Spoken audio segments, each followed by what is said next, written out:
வணக்கம். வாத்தியார் எம்ஜிஆர் நமது யூடியூப் சேனல் மூலமாக புத்தாண்டு 2025 ஆண்டு முதல் காணொளி.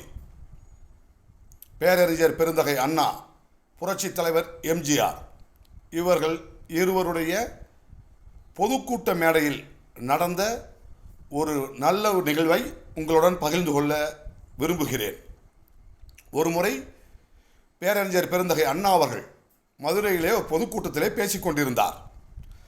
அப்பொழுது பேரறிஞர் அண்ணாவுடைய பேச்சை கேட்க வந்திருந்த அந்த பிரம்மாண்டமான கூட்டத்தில் இருந்த பலர் பேரறிஞர் அண்ணா அவர்களுக்கு கேள்விகளை பேப்பரில் எழுதி கொடுத்து மேடைக்கு அனுப்புவாங்க. மேடைக்கு அனுப்பிச்சுட்டு அதுக்கு அண்ணா அந்த பேப்பர்லாம் வாங்கி அந்த கேள்விகளுக்கு பதில் சொல்லி கொண்டிருந்தார். அப்போ ஒரு பேப்பர் வந்தது. அந்த பேப்பரை அண்ணாவை எடுத்து பிரித்து படிக்கிறார். அதிலே ஒரு வார்த்தை எழுதியிருந்தது. உடனே பேரறிஞர் அண்ணா அவர்கள் அறிவித்தார், மேடையிலேயே, யாரோ ஒருவர் கேள்வி கேட்க வேண்டும் என்று நினைத்திருக்கிறார், ஆனால் அவருடைய பெயரை மட்டும் எழுதிவிட்டு கேள்வியை கேட்காமல் விட்டுவிட்டார் என்று படித்தார். அந்த பேப்பரிலே எழுதியிருந்த வாசகம் முட்டாள். அப்படி என்று சொன்னால் அண்ணாவை சிறுமைப்படுத்த வேண்டும் என்று எழுதிய அந்த நபரை தனக்கே உரிய நகைச்சுவை பேச்சினால் மேடையில் மட்டுமல்ல, மேடைக்கு முன்பிருந்த பொதுமக்களையும் சிரிப்பில் ஆழ்த்தினார் பேரறிஞர் பெருந்தகை அண்ணா. அறிவுலக ஆசான் அல்லவா? அனைத்து தரப்பும் ஏற்றுக்கொண்ட ஒரு அண்ணன் இந்த மண்ணிலே உண்டு என்று சொன்னால் அது பேரறிஞர் பெருந்தகை அண்ணா அவர்கள்.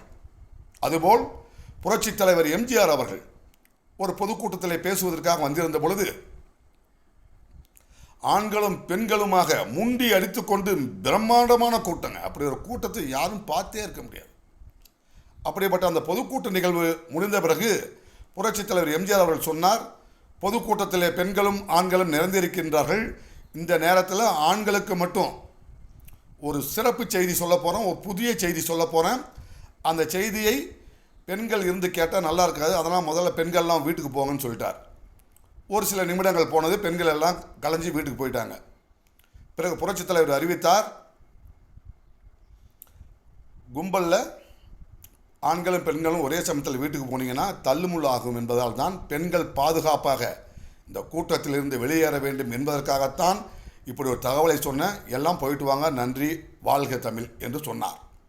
இப்படி மேடையில் இருப்பவர் மேடைக்கு முன்பு இருப்பவர்களை பாதுகாக்க வேண்டும், அந்த கருத்துக்கள் மக்களை சென்றடைய வேண்டும் என்று சொன்னால் அதற்குரிய அந்த தனித்துவமான அடையாளங்களை கொண்டவர்கள்தான் பேரறிஞர் பெருந்தகை அண்ணா அவர்களும் புரட்சித் தலைவர் எம்ஜிஆர் அவர்களும்.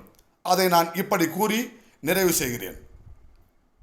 நம் இதய தெய்வம் அண்ணா அவர்களும் இதய தெய்வம் அண்ணா அவர்களின் இதயக்கனி புரட்சித் தலைவர் எம்ஜிஆர் அவர்களும் என்று கூறி உங்களிடமிருந்து விடைபெறுகிறேன்.